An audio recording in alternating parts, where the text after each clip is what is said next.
Assalamualaikum warahmatullahi wabarakatuh.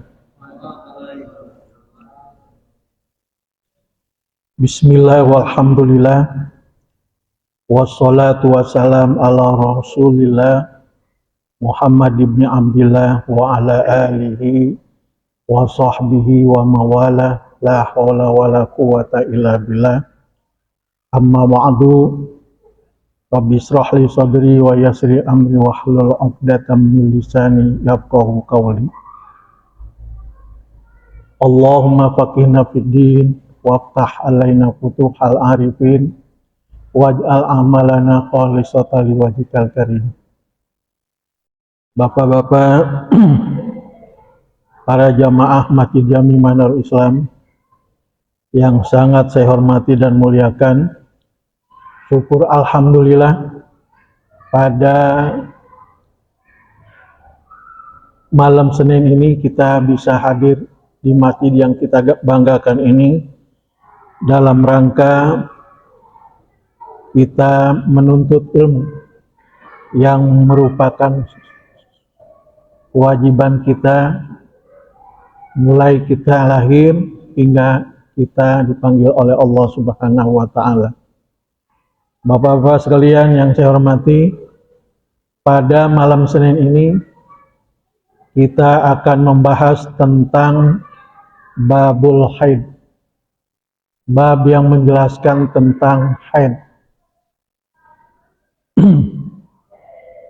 Di dalam kitab Bulughul Maram ini, bab haid ini sampai dengan 11 hadis. Hadis yang pertama, hadis dari Aisyah radhiyallahu anna Fatimah binta Abi Qubaisy kana tustahadu. Hadis ini datangnya dari Siti Aisyah radhiyallahu, istri Rasulullah sallallahu alaihi wasallam, bahwasanya Fatimah binti Abi Qubaisy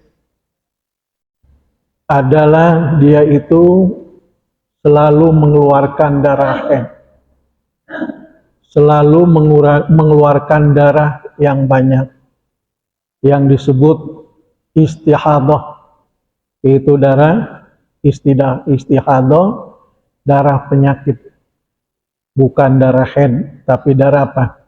Penyakit.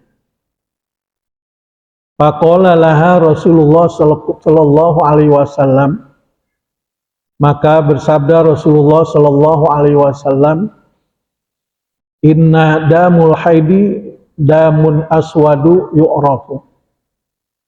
Sesungguhnya darah haid itu, kata Rasulullah, damun aswadun, darah yang hitam, yu'rafu, yang berbau amis. Itu yang disebut dengan darah haid. Jadi apa bedanya darah haid dengan darah istihadah? Bedanya ini karena sifatnya saja. Kalau darah haid tandanya darahnya itu hitam, udah hitam berbau amis. Mungkin kalau perempuan bisa membedakan. Kalau darah istihadah itu ya sebaliknya, darahnya merah, ya tidak berbau tapi keluar terus menerus. Itu darah istihadah. Nah, bagaimana hukumnya? Kalau darah haid kita sudah pasti di stop untuk mengerjakan sholat, di stop juga untuk mengerjakan puasa, dan tidak boleh dijima atau tidak boleh berhubungan badan. Tapi kalau darah istihadah, ya, darah istihadah itu dia diwajibkan sholat, boleh dipakai atau dijima. Dan kalau mau sholat, dia harus berwudu kalau sudah masuk waktu. Jadi sholatnya itu dia wudunya sudah masuk waktu kalau istihadah. Kalau dia wudhu sebelum waktu, maka ketika masuk waktu, wudhunya apa? Batal. Wudhunya batal. Jadi wudhunya itu kalau dia mau melaksanakan sholat, kalau waktunya sudah masuk.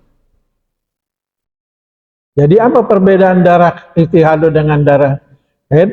Ya, jelas bedanya. Kalau darah haid warnanya hitam, agak mengental, bau amis. Kayak darah mati, agak mengental. Kalau istihadah darahnya merah biasa. Darahnya merah. Tidak hitam. Itu aja bedanya. Jadi bagaimana kalau anak dan istri kita mengalami seperti ini? Jadi kalau orang yang sudah pernah haid, itu gampang. Nah ini haidnya dia biasanya berapa hari?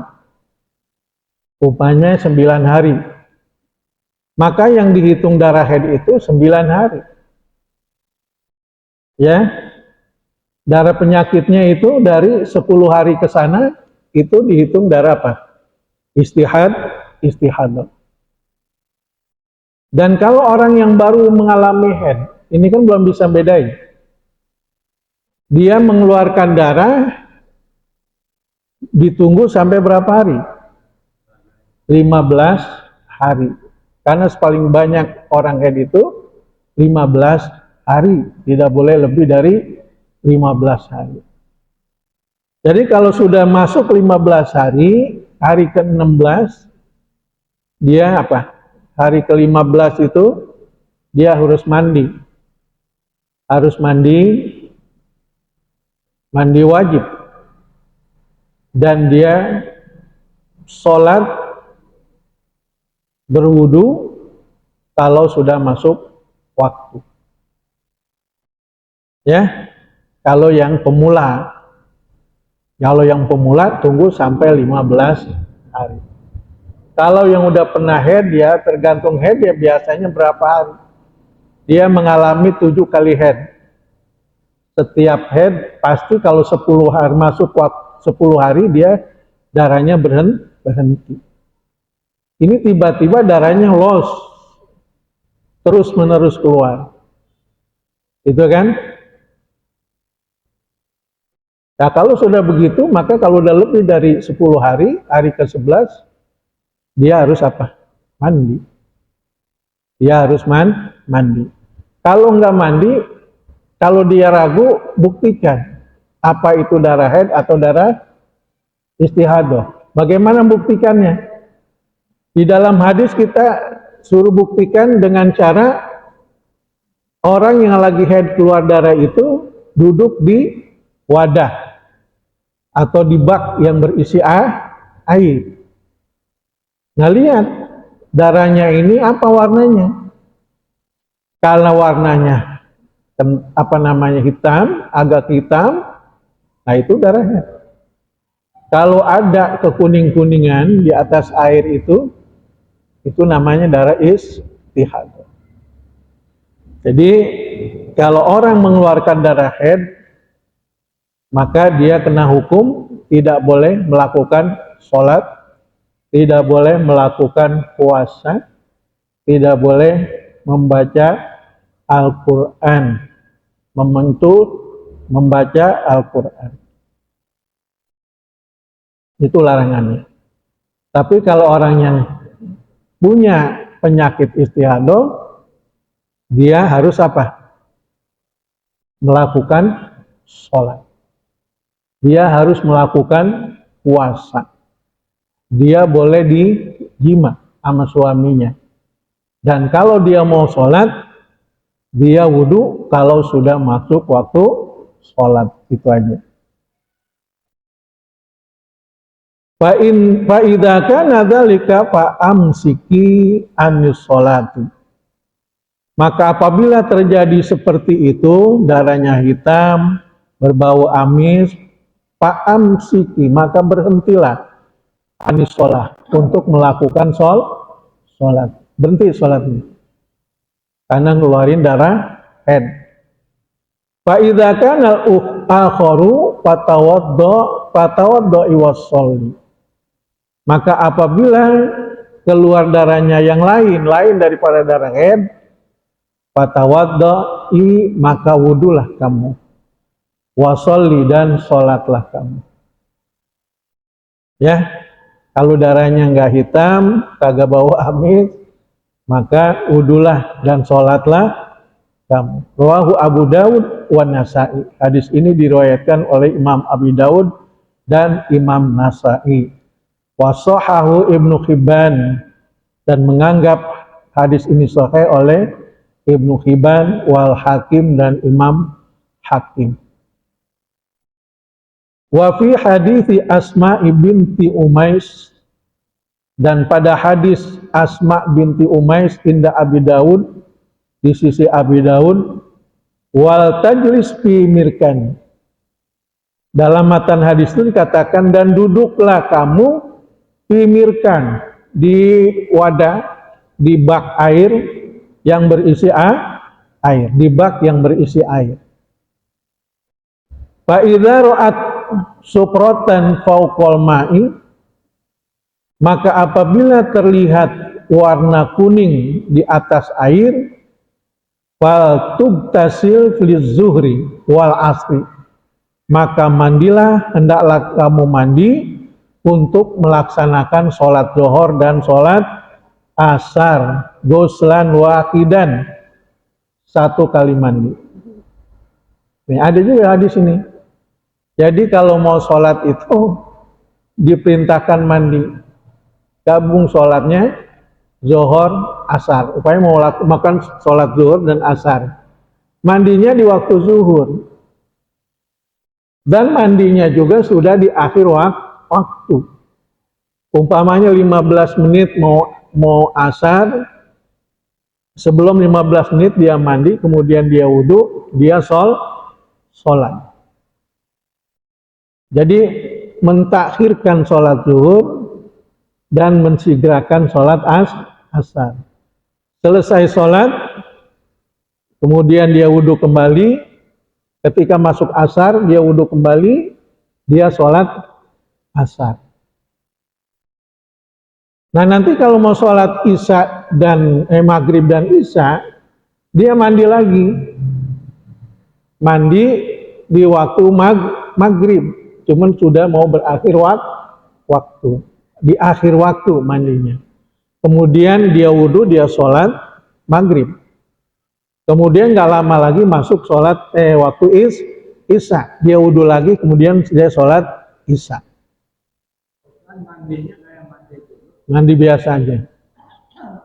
Kemudian kalau mau sholat subuh, mandi lagi ketika dia mau sholat subuh. Mandi mau sholat pas waktu subuh, dia mandi, dia wudhu, kemudian dia sholat. Jadi watak tasil maghrib wal isya goslan wahidan. Kalau mau sholat maghrib dan isya, sekali mandi, dua sholat.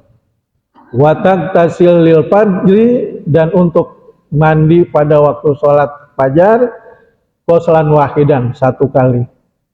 Watawaddu fi ma baina dzalik, maka dia hendaklah wudu di antara dua sholat itu. Wudu. Nah, di dalam hadis ini diambil kesimpulan hadis dari Aisyah dan Asma binti Umais, diambil kesimpulan oleh Imam Syafi'i. Jadi wajib bagi orang yang mengalami darah istihadah, keluar dari istihadah itu, dia wajib wudhu setiap mau sholat. Sedangkan mandi hukumnya apa? Ini jangan kita anggap sepele ya. Ini terjadi nanti pada istri-istri kita atau putri-putri kita.